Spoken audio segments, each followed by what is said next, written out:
Welcome to the April 16th Board of Education meeting. Would everyone please rise for the Pledge of Allegiance?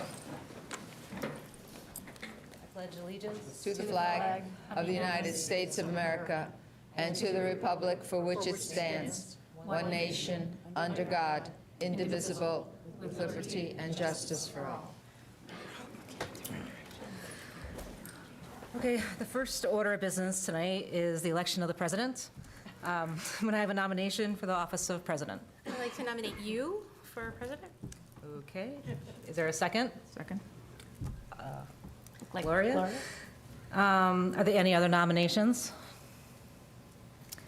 Okay, all in favor to elect Kelly Person as the board president? Aye. Got it, Okay, Kelly. Nice great. job.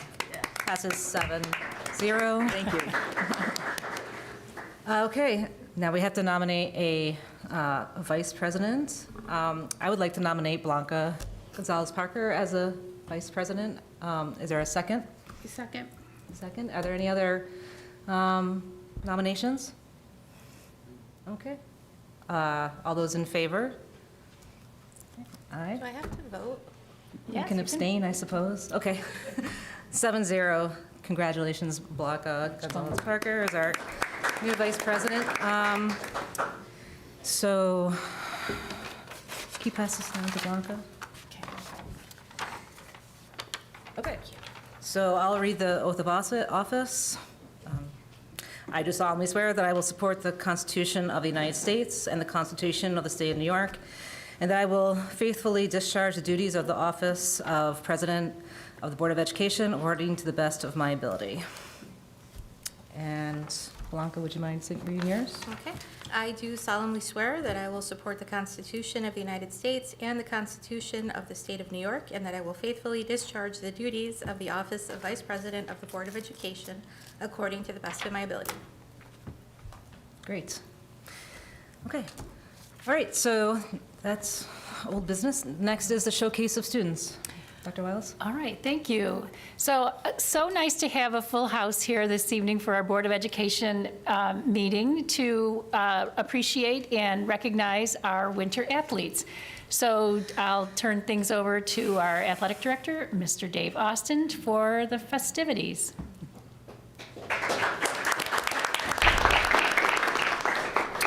Good evening. Thank you very much for having us. Tonight I wanted to share with you some special accomplishments from our student athletes from this past winter season. We will be recognizing any team sectional champions from this past winter, any New York State Public High School Athletic Association state qualifiers from the winter season, and any federation qualifiers from the winter season. So the athletes that are here tonight are some of the best in their respective sports in Section 2 and certainly some of the best in New York State. It's been an incredible season for them, certainly worthy of celebration, which is what we're doing tonight. And we have obviously a very large group and an impressive group here, so that speaks to the volume of success that we had this past winter. So as I go through this, I'm going to ask the athletes to stand as I call them out, and then remain standing until I kind of finish sharing all of the special accomplishments that you had from this past winter. And then you can have a seat, and at the very end, we'll do some pictures together as a group, okay? All right, so we will start in no particular order. We'll start with gymnastics. If Miranda Patorti and coaches are here, why don't you please stand?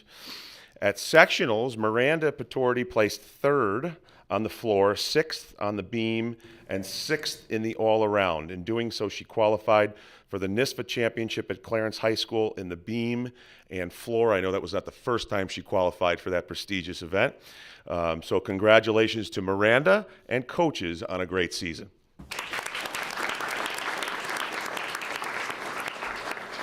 And next, I want to share some news about our Nordic ski team. So if the varsity boys Nordic ski team and coaches are here, please stand up. The Guilderland varsity boys Nordic ski team placed 2nd at sectionals.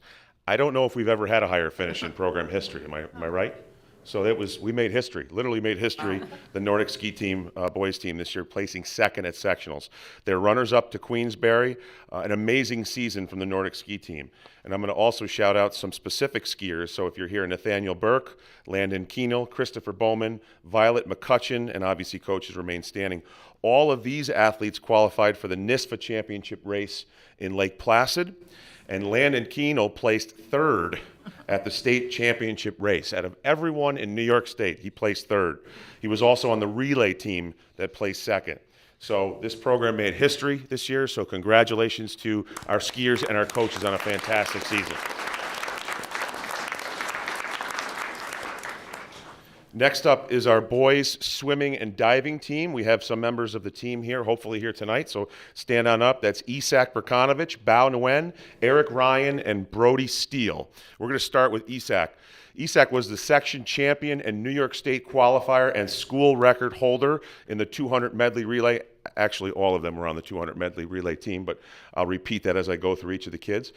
Isak was also 50 freestyle, 100 freestyle, 200 freestyle relay record, school record holder, state qualifier, section champion. At States, Isak finished 13th in the 200 medley relay, 6th in the 50 freestyle, 12th in the 100 freestyle, and 9th in the 200 freestyle relay. Next up is Bao. Bao also section champion and New York State qualifier in the 200 medley relay, but also the 200 freestyle relay. At the New York State qualifier, and he's a New York State qualifier in the 100 backstroke as well. Bao is a school record holder in the 200 medley relay. At States, he finished 13th in the 200 medley relay and 9th in the 200 freestyle relay. He finished 27th in the 100 backstroke. Eric, section champion and New York State qualifier and school record holder in the 200 medley relay, 100 butterfly, 200 freestyle relay, and 100 breaststroke. At States, Eric finished 13th in the 200 medley relay, 17th in the 100 butterfly, 9th in the 200 freestyle, and 10th in the 100 breaststroke. And last but not least, Brody Steele, section champion and New York State qualifier in the 200 medley relay and 200 freestyle relay. Brody is a school record holder in the 200 medley relay. At States, he finished 13th in the 200 medley relay and 9th in the 200 freestyle relay. A season for the record books for Gilderville swimmers and coaches, so congratulations, big time.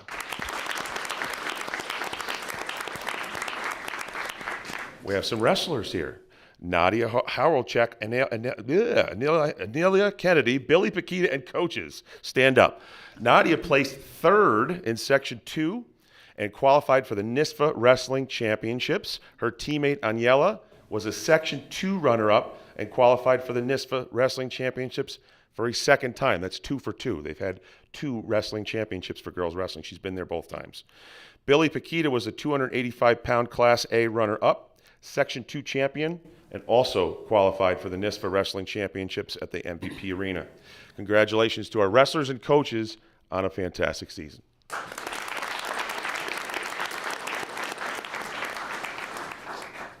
Girls indoor track and field. Let's have the entire girls team and coaching staff stand up. Our girls indoor track and field team are the Section 2 Group 1 champions from this past winter. They scored 138 points to defend their Section 2 championship, making it back-to-back titles for this team, scoring points in every event and giving Guilderland their second indoor sectional championship in program history. An amazing team, amazing coaches. Congratulations to the team. Now I'm going to give you some individual accomplishments as well. Kendall Barnhart, Parker Steele, Saida Azabai, Marin Vrooman, Avery Kerr, Alexa Kozier, Braylon Cornell, Addison Velakoop, Kirsten Barnhart. You guys can stay standing. Kendall was our 300-meter Section 2 champion. She qualified for intersectional relay at States and placed second. Parker was the 55-meter hurdle Section 2 champion and state qualifier. She placed second in New York State and third at Federations.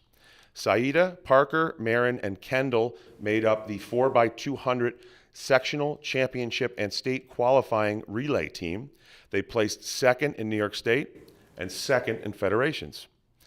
Avery was our high jump sectional champion and state qualifier in that event. She also was a state qualifier in the 600-meter dash. She placed second in this event at States and Federation in the intersectional relay. Avery, Alexa, Braylon, and Addison were the New York State qualifier in the qualifying 4x800 relay team. They placed 5th in New York State and 6th in federations. Addison was the New York State qualifier in the 600 meter. She placed 3rd in New York State and 5th at federations. And Kirsten was our triple jump sectional champion and state qualifier. Congratulations to the girls indoor track and field team and coaches.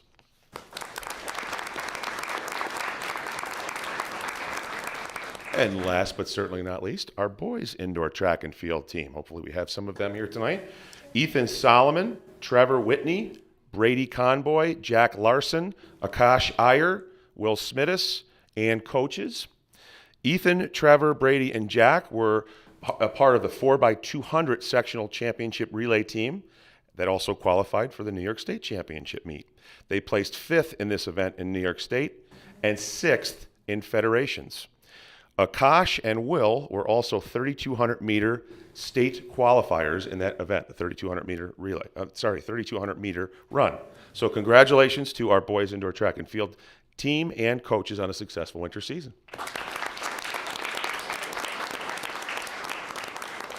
And that does it. That's 4 pages worth. So it was a busy and successful winter season from our athletes and coaches. So once again, a big congratulations. You all should be very proud at your accolades. It was very well deserved. At this time, I'd like to do a picture. What I'd like to do, so that we're not all squeezing together, why don't we have our gymnastics, our Nordic ski, our swimmers, and our wrestlers. Why don't you guys come up for one picture, and then the indoor track athletes can go together for a second picture, okay? And we welcome the board and administrators. If you'd like to stand up and join this picture, we're going to have you walk over here next. And come around the table, please, so that we don't stand in front of you and unintentionally leave you out of the picture. Coaches, come on up too. Let's tighten up, right shoulder to shoulder. You want to get pictures? Come on up.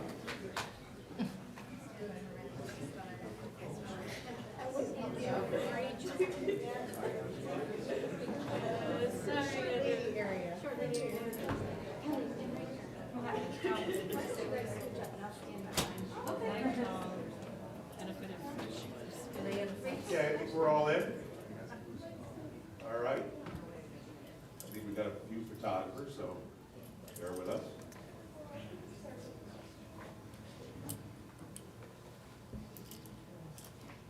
All right. That group of athletes and coaches can take off. Let's get our indoor track athletes up here, coaches. That's everyone, right? Anybody else? Yeah.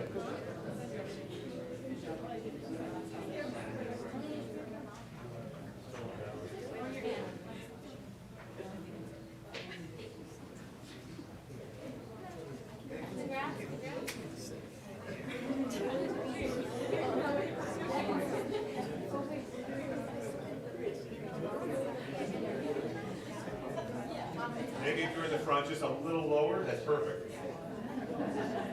Okay, look up to our handful of photographers here.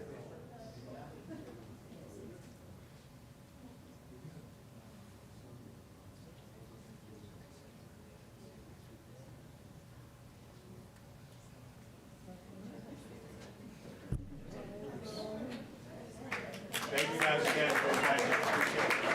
Thank you.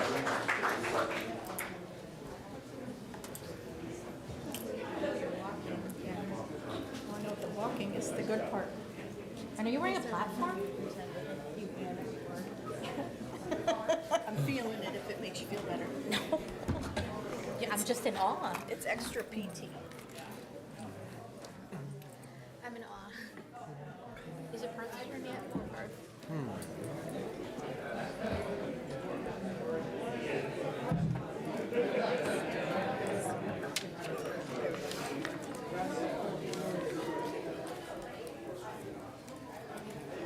Do we have any person comments?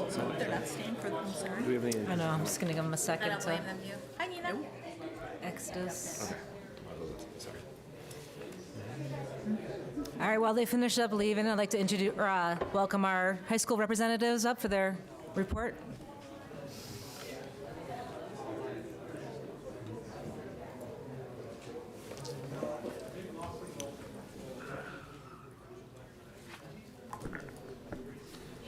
Hi, my name is Parth Sarecha. I'm one of the Board of Education representatives. It's such an honor to be here tonight. And my name's Levin Panous. I'm the other Board of Education rep. It's nice to see you guys after such a long time. So tomorrow the third quarter ends, so that's a big announcement that we have. So students should be on the lookout for any changes in their schedule and any updated grades, because that should all be in there by tomorrow. Other than that, we also had the cultural fair, which was just before spring break, and Parth will talk a little bit more about that. Thank you, Levin. As Levin said, the cultural fair was the day before spring break, so the last day of school. It occurred on a Thursday, and there were displays of many different cultures and ethnicities. There was a lot of good food there from what I remember as well, and overall it was a very huge success. That's all from us tonight. Thank you so much. Have a great night, everyone. Thank you. Thank you very much. Next on the agenda is public comment. Linda, did anybody, nobody signed up here in person. Okay, we have one public comment that I'm going to read that was sent in. Dear Guilderland Central School District Administration and Board, I am writing regarding the district's proposal to eliminate the floating nurse position from the budget and urging you to reconsider. My son Ethan is a second grade student at Pine Bush Elementary School. He has type 1 diabetes and requires care from the school nurse multiple times a day. At a minimum, he sees Nurse A 3 times a day before morning snack and before and after lunch to determine the number of carbohydrates he is going to eat or has eaten, and entering this amount into his insulin pump, which will administer the correct amount of insulin to cover those carbohydrates. This keeps the blood glucose level as in the normal range. He also sees her whenever his blood glucose is low, typically during or after physical activity, PE and recess, so she can give him some juice to bring his glucose level up and monitor him. Some days he stops by at the end of the day for some juice to nudge his blood glucose up so he doesn't go low on the bus. He has a great relationship with Nurse A, and she takes wonderful care of him. When Nurse A is absent, Nurse J cares for him, and she and Ethan have a comfortable relationship, and he trusts her. She has shadowed the nurses in the different buildings and has experience caring for the students when the nurse is absent. I would like to share an incident that occurred in January 2022.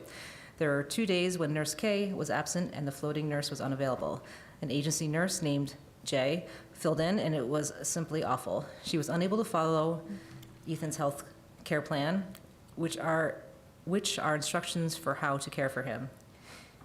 Ethan, who was just 6 years old at the time, knew she was miscalculating the carbohydrates she was going to eat for lunch and refused to let her dose. She called me quite frustrated and upset. I tried to walk her through this dosing, and then she said she was unable to care for him and I would need to come pick him up. When I arrived at school, the principal met me in the lobby, apologized, and told me it would be best for Ethan to stay home for the next day because Jay would be filling in that day also. The principal called me later in the afternoon saying Jay would not be filling in the next day and Ethan would be able to attend. Miss F, one of the middle school nurses, would be covering instead. Per the GCSD website, the district vision statement reads, in part, we will provide for all a safe and welcoming environment where students, parents, and staff are joined in the pursuit of academic excellence and personal growth. On that day, in January 2022, the district was unable to provide a safe environment for my son. After this incident, when the class phone would ring, Ethan would immediately get up and start packing his belongings because he thought he was being sent home early again. When there was a sub-nurse, he would lie and say he wasn't hungry because he was afraid of someone new caring for him. It took a long time for him to trust someone new with his care. This is a possible outcome of using an agency nurse. Most likely, the nurse will be capable of caring for students, but there is a risk it could be another Jay.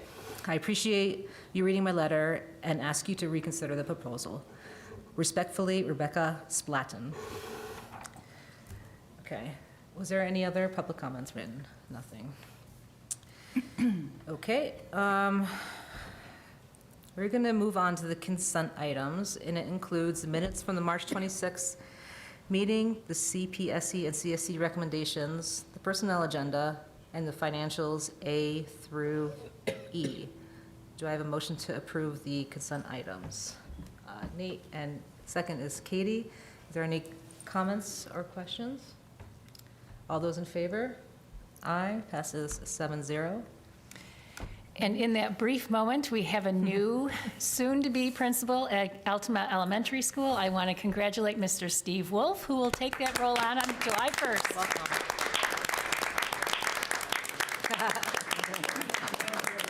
There's a standing ovation from folks that can't see the back. I noticed that Mr. Piscatelli did not stand. Would you like to say a word or two, Mr. Wolf? If you don't mind. I do not mind. Thank you, everybody. I'm really, really excited for this opportunity. I've been in this district now for 16 years, and in July, I'm looking forward to starting my 17th year and doing it at Altamont. I can't thank Peter enough for how gracious he's been and how helpful the transition has already started to be. He's already going above and beyond to help me transition into a new role. I'm really excited. I'm looking forward to working with our staff, our students, our parents, our family, and all of you to continue to make this the excellent place that it is, and really thank you for allowing me a minute to speak. Thank you very much. You're welcome. Congratulations, Steve. Well deserved. I'm sure the high school will miss you. Okay. I'm sorry. That's that. Okay. Information items is next. Curriculum instructional information. Rachel. Good evening. I have a number of items tonight. The first is a textbook for your information. This is Pushing the Bear, a novel of the Trail of Tears by Diane Glancy. It will be used for grades 11 and 12 English language arts. This is for review. I have a copy tonight if you'd like to take a look, and we'll be asking for your approval at the May 7th meeting. I also have a number of accolades tonight. It is definitely spring awards season, so bear with me as I click around here. First up, the Best Communities for Music Education recognition. For the 14th time, the Guilderland Music Department has the honor of being named one of the National Association for Music Merchants, or NAMM, Foundation's Best Communities for Music Education. Programs designated for this nationwide honor exemplify community commitment to include music education as part of a quality education for all children. The Guilderland Music Department is very proud of its long history of musical excellence and believes that every child deserves a comprehensive music education. Congratulations to the wonderful music students and supportive community on this well-deserved recognition, and to the entire music staff whose hard work, dedication, and innovation are reflected in this achievement. Next, I'd like to recognize some of our elementary students who were chosen for the New York State Art Teachers Association legislative exhibit. 4 Guilderland Central School District elementary students are represented in this year's legislative exhibit. The New York State Art Teachers Association legislative exhibit is the flagship event for Youth Art Month and NYSADA's largest public display of student work in a government building. The exhibit is co-sponsored by the New York State United Teachers, and founded in 1990, this student art exhibit is held in the Legislative Office Building in Albany each spring, providing an exciting opportunity for students and their families to connect with their legislators. The students representing Guilderland are Sophie Guillen and Ramya Selvam from Linwood, and Finian Mearns and Leah Halloran, from Westmere. And the show is now live, so there's a link in the agenda if you'd like to check out the artwork, and there's also pictures of that attached to your agenda. Next, I'd like to recognize some of our high school students. The Guilderland High School American Sign Language students visited Westmere Elementary School. They traveled to Westmere to work with elementary students in the Deaf and Hard of Hearing, or DHH, classroom. The students excelled during the trip and had a wonderful time interacting with each other, and attached to your agenda item are some images that capture the students' engagement and the meaningful connections they formed during the visit. The ASL students have expressed their interest in building upon this experience in the future and raising awareness of the DHH program in the wider Guilderland community. Next, we're going to recognize some Farnsworth Middle School students. 20 Farnsworth Middle School students participated in National History Day this year, entering 16 projects at the regional level. The students competed at the New York State Museum on Saturday, March 16th. Students have worked on their self-selected topics under the guidance of Mrs. Alicia Malenga as part of the elective history research enrichment class. First and second place projects for each category advanced to the state competition at SUNY Oneonta, which happened this past weekend, and a total of 10 projects and 14 students moved on to that competition. I'm going to read the names of the students in each categories, but if you notice in the agenda, there's some more information about their specific projects as well. So in the junior website category, first place, Justin Guillen, Ivan Sorosa, and Isaac Chan. In second place, Catherine Zong and Thomas Zong. For junior individual website, first place, Darshana Saravanakumar. Second place, Amy Shiju. Third place, Ben Zhu. Honorable mention, Roger Sheng and Om Bhagat. In the junior documentary group, first place, Arav Agarwal and Namish Shah.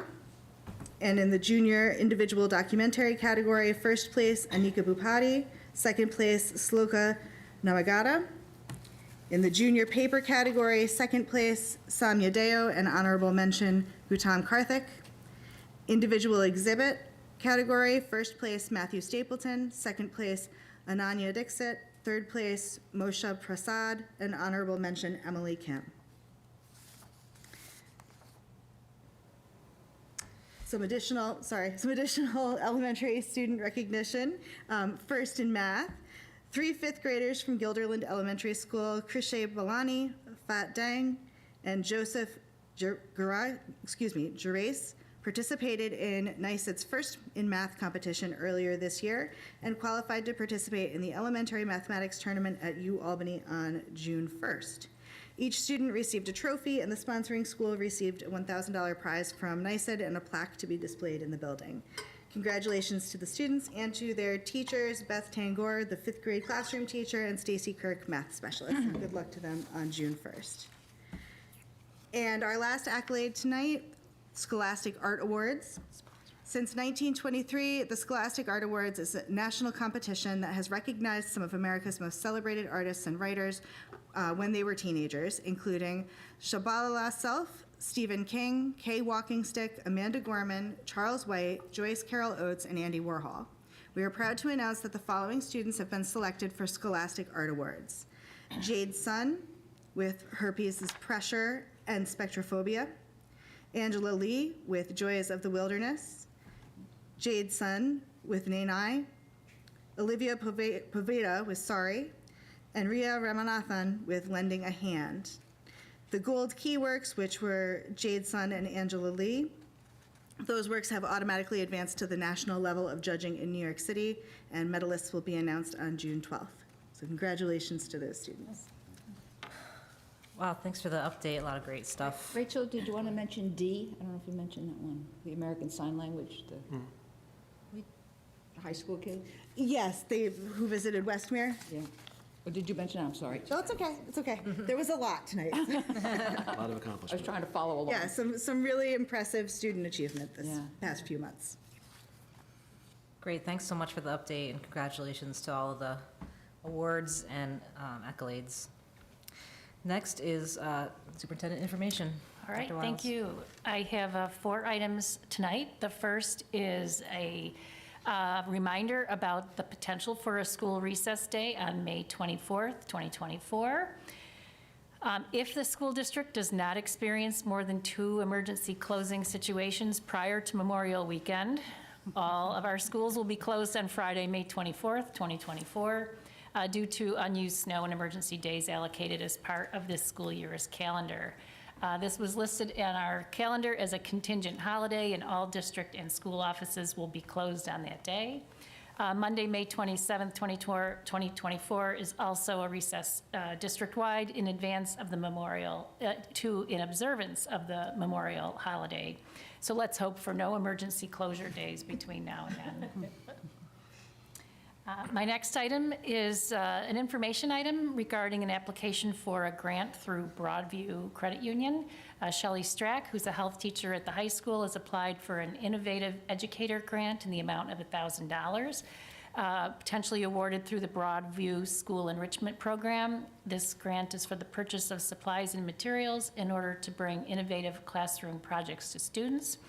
Ms. Strack has submitted her request for the purpose of offering Stop the Bleed training for students at the high school, which she had an opportunity to participate in during our March 15th Superintendent's Conference Day.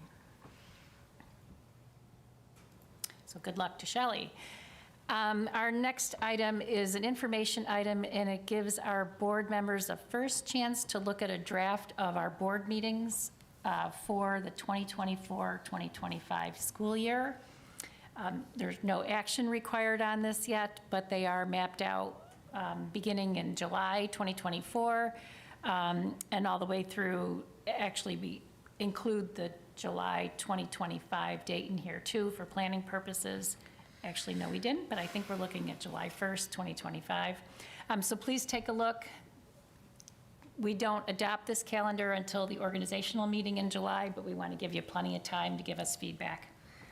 I have one comment. I know we spoke about it, and I guess it all depends on election stuff, but for the organizational meeting, I don't think I will be here at all, and I don't know who other, I know that's like a popular time for vacations for folks as well. And then we talked and you said you might not be here the next week after, and then there was like a deadline for when we could possibly do it, which was Yes, the 15th 15th. is the last day we can do the organizational meeting, and yes, I am gone that whole week. Yeah, no, well, and, I mean, yeah, so I was just kind of throwing that out there as a thing, and I know it all depends. So when do we need to have more discussion or adopt this? You would be adopting it on that date, right?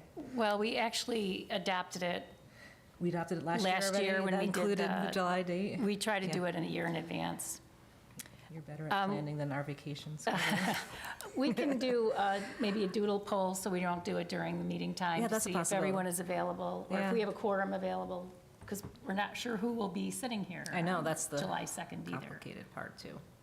Okay, well, I just want to throw it out there. We will send something around to everybody Okay. to check availability on July 2nd. We've got a little bit of time. Yeah. I know we don't want to do it the last day, but nothing necessarily stopping that on the 15th, if we decide, right? I guess, again, it comes to availability of I'm everyone. away then, so. You're in here away. I changed so- mine because I knew we meet the first week, so I moved, because last year I had to stream in, you know. Yeah, Yeah. okay. And last but not least, I have a good news item, and I'm pleased to recognize Farnsworth Middle School, which has been redesignated as an essential elements school to watch by the New York State Education Department. This is our 4th redesignation, which is quite an honor. So we were one of the, the Schools to Watch program in New York State recognizes middle school programs with a focus on continuous improvement and excelling in following 4 areas: academic excellence, developmental responsiveness, social equity, and organizational structure. And I included the press release that went out to the community as well. So congratulations. I see Mr. Laster is here, to you and your team. Thank you, Dr. Wiles.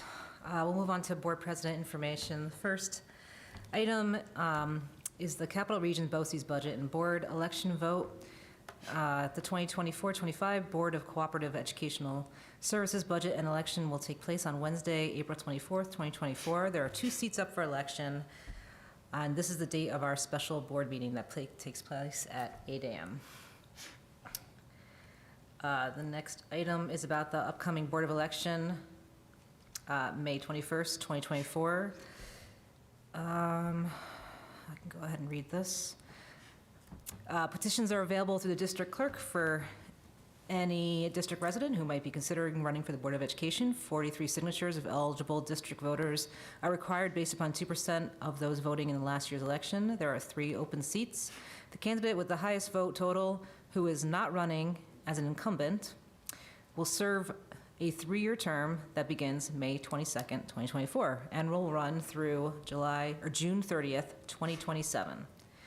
The candidates, regardless of whether or not they are incumbents, with the 2 other highest vote totals will each serve a 3-year term of office that will be from July 1st, 2024 to June 30th, 2027. Excuse me. In order to be eligible to run for the Board of Education, nominating petitions with 43 or more signatures from qualified voters in the district must be submitted to the district clerk on or before Monday, April 22nd, 2024, by 5 p.m. Anyone who has questions about the duties and responsibilities of the board member may contact the superintendent, board president, or any current member of the Board of Education. A candidate must be able to read and write, be at least 18 years of age, a qualified voter, and a district resident for at least 1 year prior to the date of the vote on Tuesday, May 21st, 2024. Further qualifications and information is in the packet available through the district clerk. And the last item is regarding the voter registration required for May 21st, 2024 budget and vote election. And I'll go ahead and read this. The public vote of the school budget and Board of Education will be held on Tuesday, May 21st, 2024. Voter registration is required in the Guilderland School District. To vote, you must be 18 years old, a U.S. citizen, and a resident of the Guilderland School District for at least 30 days prior to the vote. If you are not registered within the school district or the Albany County Board of Elections, you must do so prior to the vote. You may register with the Albany County Board of Elections or through the Department of Motor Vehicles at the attached links. Don't see attached links, but there, I'm sure we could be able to find it for you. The district has established 3 registration dates for the residents to vote at the May 21st Board of, let me read this again. The district has established 3 registration dates for residents to vote at the May 21st, 2024 budget vote and election. You may register anytime between 8:30 a.m. and 2:30 p.m. at one of the elementary schools, or from 8:30 a.m. to 4:30 p.m. at the district office on the following dates: Thursday, May 2nd, Monday, May 6th, and Wednesday, May 8th. If you are not sure which elementary school to vote, please refer to our website link, Budget and Taxes, and use the link that drops down, Voter Eligible Absentee Ballots. You can see if you are registered and where you vote for school elections. Okay, next item is action items. So we'll start with business, school, and management action. Andrew? Thank you. I have 4 items. The first is an internal audit agreement for 24-25 with Questar 3 BOCES, who is continuing our service with them on the internal audit. Okay, we need a motion to approve the internal auditing agreement. Katie, second. Judy, all those in favor? Or any questions or comments? All those in favor? Aye, passes 7-0. Thank you. My next item is a parent transportation contract for the transportation of a McKinney-Vento student from their home to Westmere Elementary. Okay, I need a motion for the parent transportation contract. Blanca, second. Katie, any questions or comments? All those in favor? Aye. Aye, passes 7-0. Thank you. My next item is a resolution that we consider annually authorizing the destruction of ballots from the preceding election. Okay, we need a motion to destroy ballots. Judy, second. Gloria, any comments or questions? All those in favor? Aye, passes 7-0. Thank you. My final item is a general fund transfer of $21,898. These are funds that will cover the purchase of Google Workspace. I need approval for the budget transfer. Katie and Gloria, second. Any comments or questions? None heard. All those in favor? Aye, passes 7-0. Okay, that completes that. Next, superintendent information. Back to you, Marie. Okay, the first action item this evening is actually the adoption of our 2024-2025 budget. Before we actually begin that process, Dr. Van Alstyne and I want to take a little bit of time to talk about some of the changing things that have happened since we last met. And I want to point out that there is no state budget at this time. Even though there was an announcement that we have one, we do not actually have one that would include state aid runs for the school district. So So Andrew and I are going to tag team here to just give a little context before we get to the budget deliberation part. So Andrew, I'll turn it to you. Excellent. So as Dr. Wiles said, we want to provide the context that went into crafting this budget from the draft budget we presented last month through the proposal for tonight's adoption. And the first point is state budget. As Dr. Wiles said, we don't have one. And this is the first time since the implementation of the tax cap that there has been uncertainty about what we can expect for state aid in the budget. As we noted earlier this year, Governor Hochul in their executive budget proposed a formula reduction in foundation aid that would affect us by changing how inflation is calculated in the budget. We used the more conservative figure in our calculations and in our projections, so we didn't have to make any cuts related to the budget, but conversely, we weren't able to also add anything additional based on if her proposal was rejected. And I wanted to call out here, this red number is the number in the executive budget for foundation aid. The number above it and below it are the numbers in the formula runs that are based on current law. And the difference between these is how the inflation calculation change Governor Hochul proposes would affect our district. So in the November run, we would have expected to receive $25.9 million in foundation aid. In the governor's budget, this was cut to $25.6 million. In the more recent state aid database, again based on current law, we would have expected almost $26 million. In all, her proposal cuts $425,000 to foundation aid for the district through changing the inflation factor. We've all been very carefully monitoring the state budget over the last few days as it's become clear that there was a chance it would be late.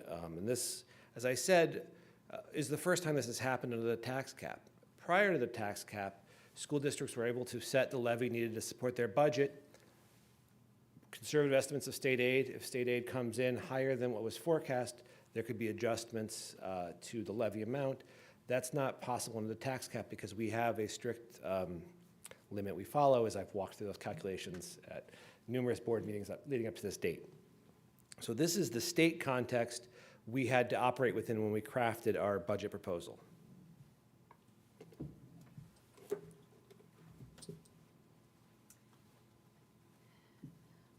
So I'll jump in here to kind of refresh everyone's memory about some of the discussion points that we've had over the last several weeks. I presented the first draft of the budget for 2024-2025 on March 5th. And at the meeting after that presentation, we actually made 3 additions to our spending plan at that time based on a number of factors.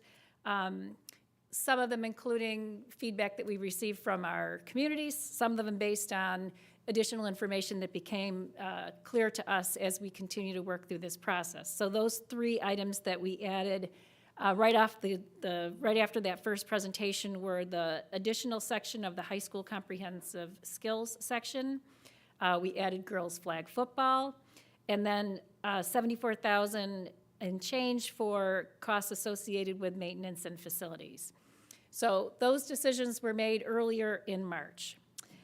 The middle category here, some of these will be familiar to you. A few of them will not, largely based on just the emerging changes that happen as we work through the spring. Last time we were together, though, I did let the board and community know that we had just received our bids from NSMIC, which is the consortium that we belong to for the purchase of electricity.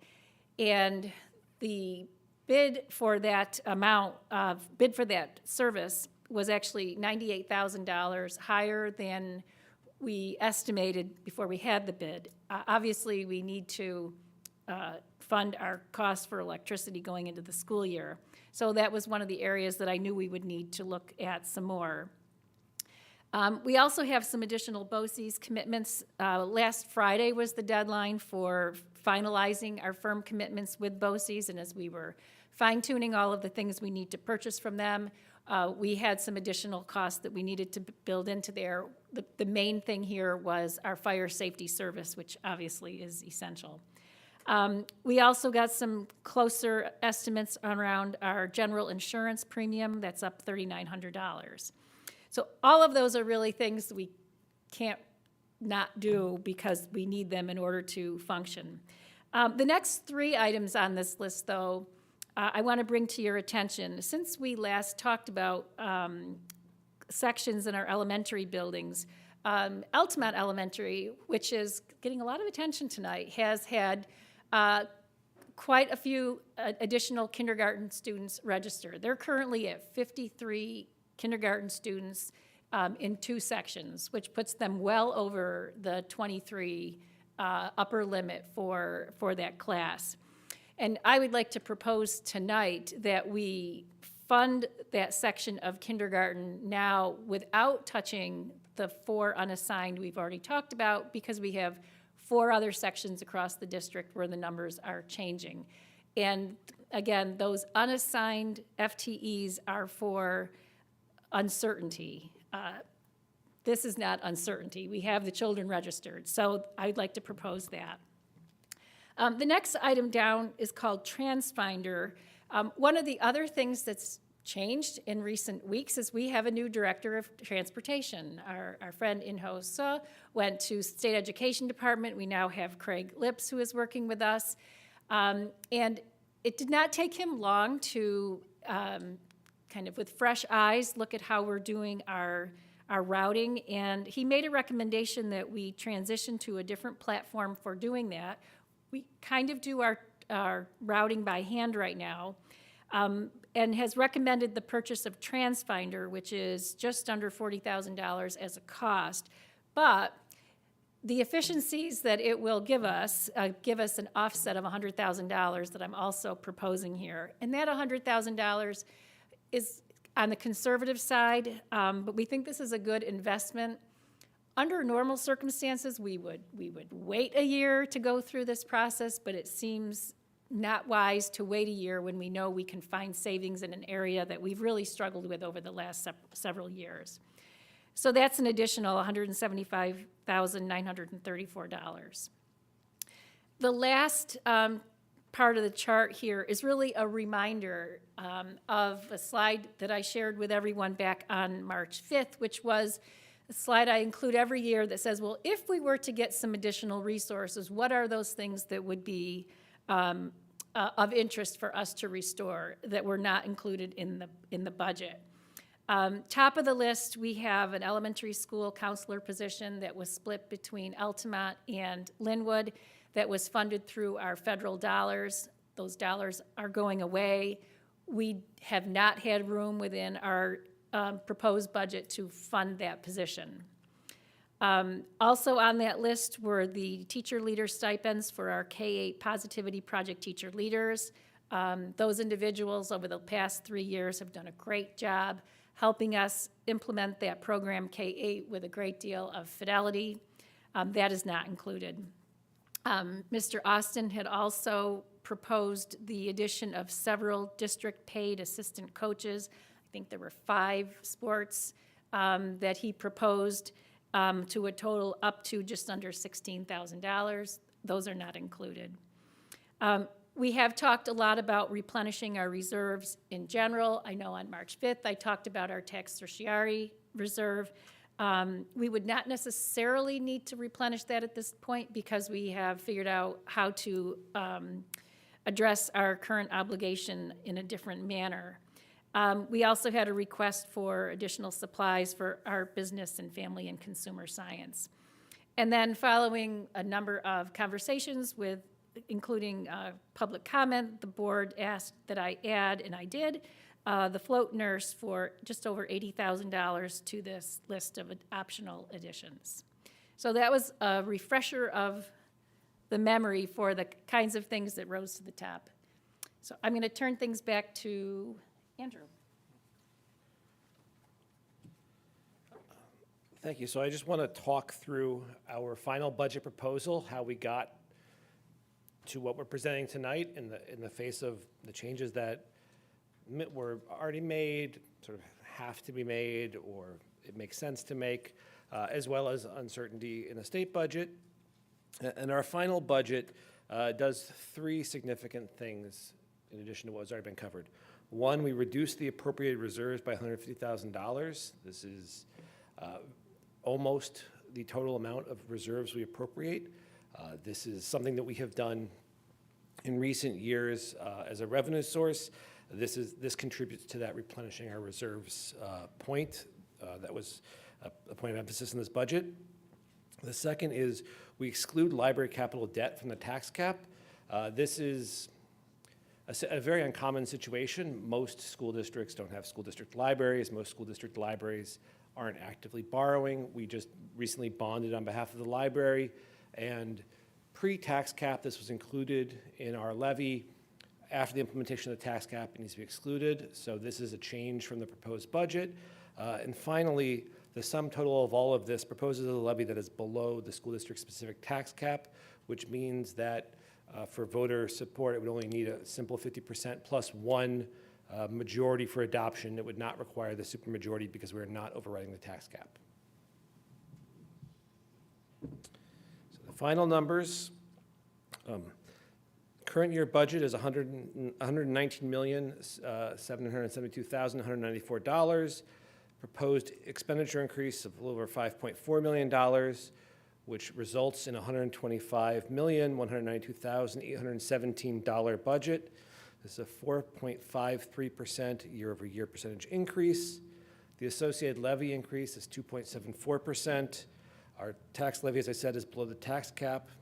So the difference there is about $1,270, and that is the budget proposal.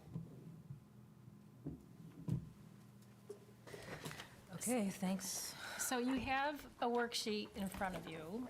This is the format we've used for a number of years at this point that has in a slightly different form everything that we just proposed to you.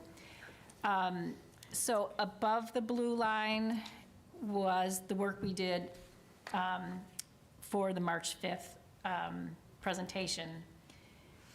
Below the blue line are all of those adjustments that we mentioned on the slide that include the first column, the things that we added after March 5th, and then the middle column, all of those additions that we are recommending that we make for the reasons that I state.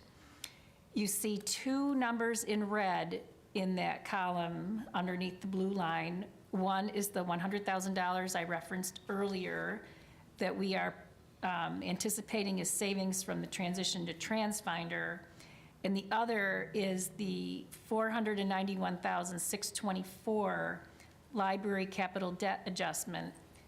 That's in the red there as because it is now, we no longer count that under our school district tax levy cap, if that makes sense. It needs to be off to the side of our cap.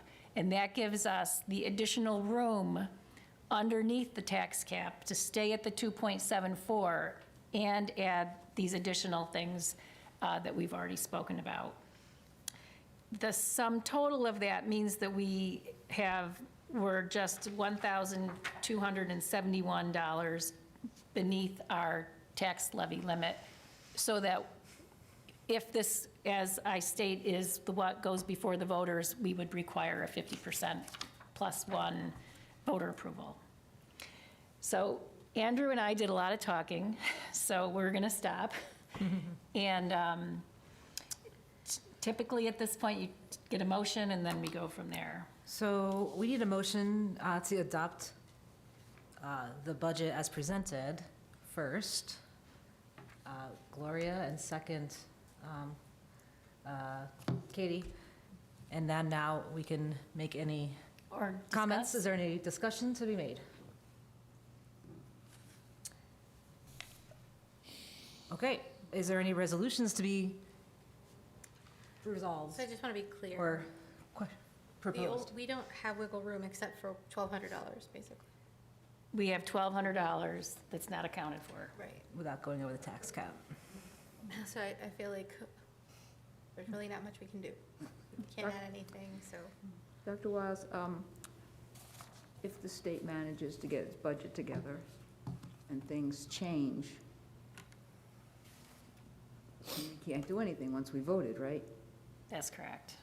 That's so unfair. So, If we have the extra, we could put that into our reserves, right? If we get extra? so Be a variance in revenue. it can be used as revenue, but we can't overspend the budget that the board adopts.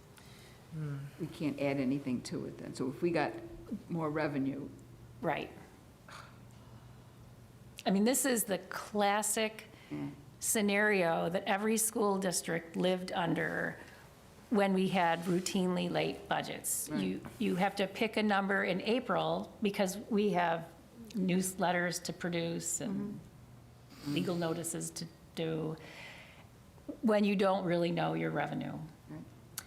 So, that's right. We were hopeful we would have something Something. more. right. So if we end up getting more revenue, what can Yes. we do with that legally? It would go, we could appropriate it toward a reserve for the fund balance, but we Okay. can't spend it. Right. It'll be there for the following year. Yes, exactly. And we also can't propose a number higher than here without having it on the ballot as a supermajority vote. Correct. from what I Well, That's understand. correct. That's correct. So We're kind you of make, stuck. you could hedge your bets that something would happen, but you still need, regardless, you would need a supermajority vote, This is the, as I said, the right? first time. Regardless of what, well, would it, okay, well, here's, I guess it's if say we added $100,000 into this budget, I'm not recommending this. We go over the budget, then next week, the budget comes in, and we have an extra $100,000. Would this still require a supermajority vote? No, but the problem would be, I don't know those if problems. that doesn't happen, you Yeah. have to override the Yeah. tax cap. Yep, yeah, that's, so that's, As I tried to stress, the uncertainty of the tax cap, which puts a firm constraint on our levy, without knowing state aid, we have to use the governor's number, and honestly, there's enough reporting that there's a very real chance the governor's proposal goes through. So the proposal that he's referencing is the part that affects us, which is her calculation on the inflation factor. So I have heard everything from, it'll be restored, or not, or something in between, but we don't know what that would be. What if the new budget takes money from us? We don't have as much as this budget calls for. Then what happens? That won't happen because we were not affected by the safe harmless provision. So we're fortunate that our enrollment has been steady, so there was no need for us to fall under that provision. So they can restore that, or whatever they do is not going to affect our aid run. But there's no other decisions that they could make that could put us below what we say we need to do this budget? No, because the. I'm just making sure. no, I think they've already Go ahead, proposed everything Kate. they're going to propose. Because if the BOCES aid formula update goes through as proposed, we wouldn't see that benefit till the following year, right? That's right. We'd have to wait a year, so that won't give us any wiggle room either. Okay. Okay, so, go ahead, Blanca. So our timeline, we're bound to that. We can't wait at all. I just want for the public to hear, we really can't afford to wait and hope that in the next few days the budget will pass because This is the latest we have adopted a budget, I think, since I've been here. We're very close because there's legal notices that have to be done. There's the communication that has to be put together so we can mail our newsletter. I don't feel like we can wait and don't know when they will have. I mean, they've done extenders now, I think, through the week. which is super disappointing. I think there's a date, though. What's the date? Isn't it like Thursday or Friday? I think there's a date that you need to adopt the budget by. Yeah? Yeah, I mean, there is a formal I think formal this is the calendar. latest. No, I think there's a date that we need to adopt the budget by, and I think it's sometime later in the week, or maybe next week. My sources tell me. I'm not sure. I don't know what It's okay, the but absolute. I understand that we're gonna move forward with this, I think. I think we'd be wise to move forward Yeah, that's with fine. what we've come up with. Just saying, I think there's a date out there. I just don't know what it is. Okay. Is there any other comments or questions? Are there any proposed resolutions to this budget? Okay, all those in favor of Is it the a voice budget? vote, or does it, Oh, yeah, roll call? does it need to be a voice vote? Okay. All those in favor of adopting the budget as presented in the packet? Aye? Aye. Nate? No, okay. Passes 6-0. 6-1. 6-1. 6-1, I'm sorry, 6-1. Okay. Got it. Okay. Do you want to say why or no? I would propose to go over the cap You would. Why don't you say that? I haven't said anything. because I kind of read the room. I'm always interested in what you I have am to not, say. I'm, well, But when we did our board survey, it was pretty clear we're not Yeah, interested. no. no, I mean, well, but I wouldn't things make any, change. I wouldn't make any obvious things about what people are thinking. Oh, well, Because voted. I wouldn't, depending on what was be added, it would be something I wouldn't push against, but, or maybe I would, but I don't know. I don't, we didn't know Well, what I'm you not- were I'm- proposing. Okay. vote's been taken, but I mean, Okay. Well, there we go. So we have a related item to that. Once adopting the budget, we now need to adopt the corresponding property tax report card, which is the next item. Okay. We need a motion to adopt the property tax report card. Gloria, second. Nate? Any comments or questions?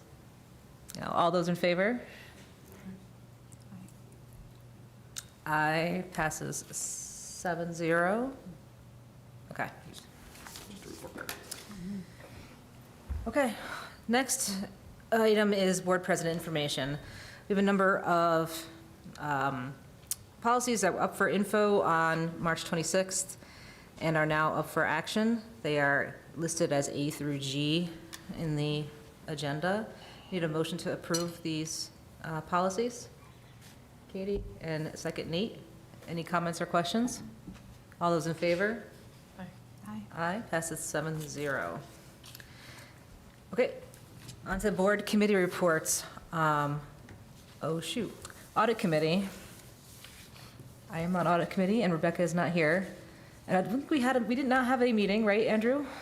We had a delay in so we have our internal audit, which we've already talked about. Yes. And there's a special area audit that's in the midst of being conducted now. There was a delay because of changes of staff at Questar. Okay, so we have nothing to report Nothing to from last report. week. I didn't think we will meet did. to follow up on that. Thank you. Business practices? We have not met and do not have a meeting scheduled at this point. Okay, great. Communications?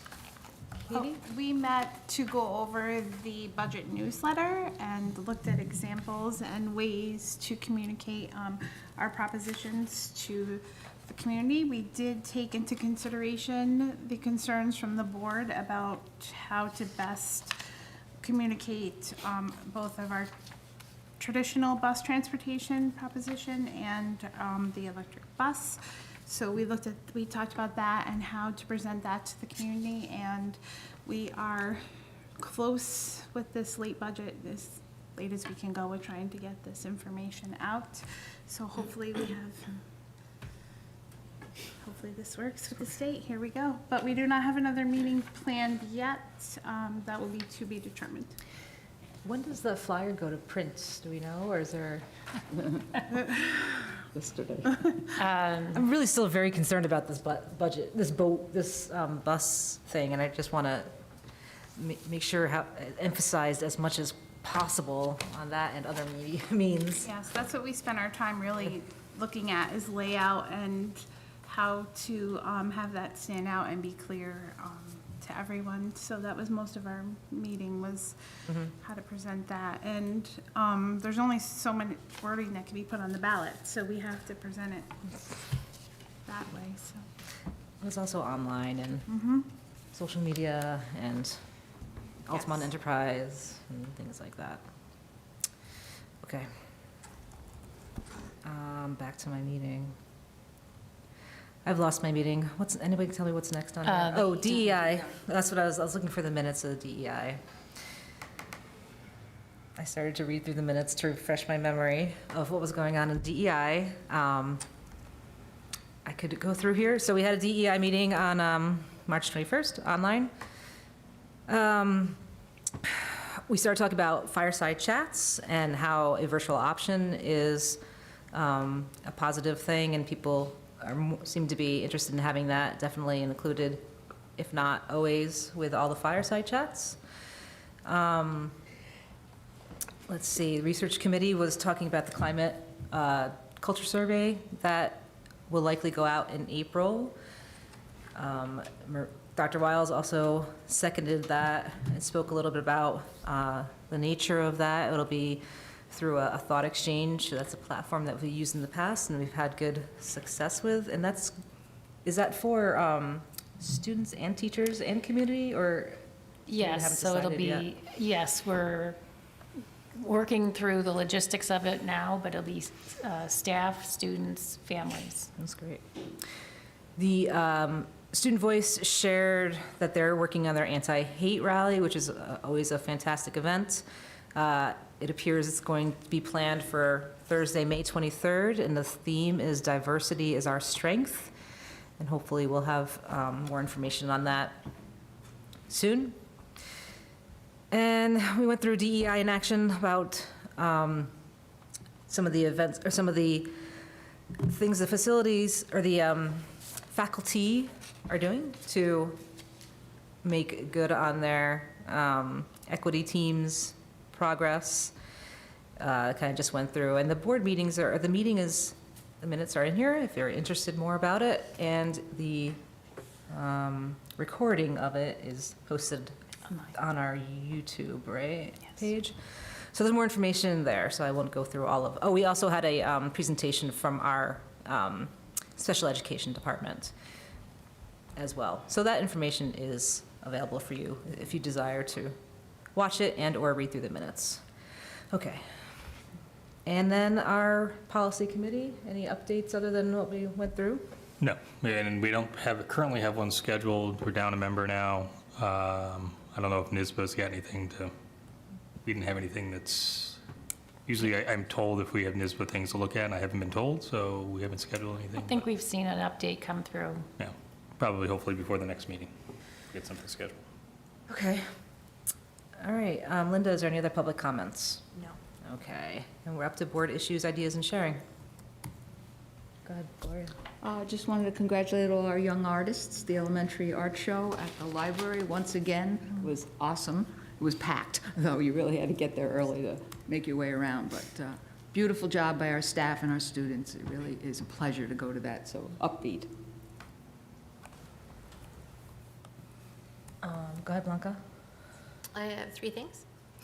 I loved having our athletes come out tonight. That's one of my favorite parts, is when the students join us.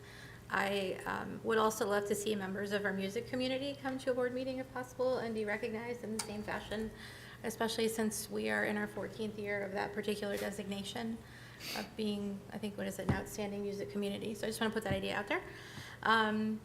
Also, tomorrow night there is a cabaret here at the high school where some very talented GHS musicians will be performing, and I'm assuming it's around 7 o'clock. I asked my daughter and she didn't know, but I'm assuming it's around 7 o'clock. So please, 7:30, so please come on out. And also, just for the record, I am disappointed that the state budget didn't pass. Tonight is the perfect example of the domino effect that those sorts of delays cause. Thank you. That was for. I know the NISBA resolution guide was sent out. It's time to start thinking about if you want to propose any resolutions to the Board of, or the New York State Board process. Is there anything else? Okay. Motion to adjourn. Go Blanca and Katie. All those in favor? Aye. Aye. Well done. Sorry.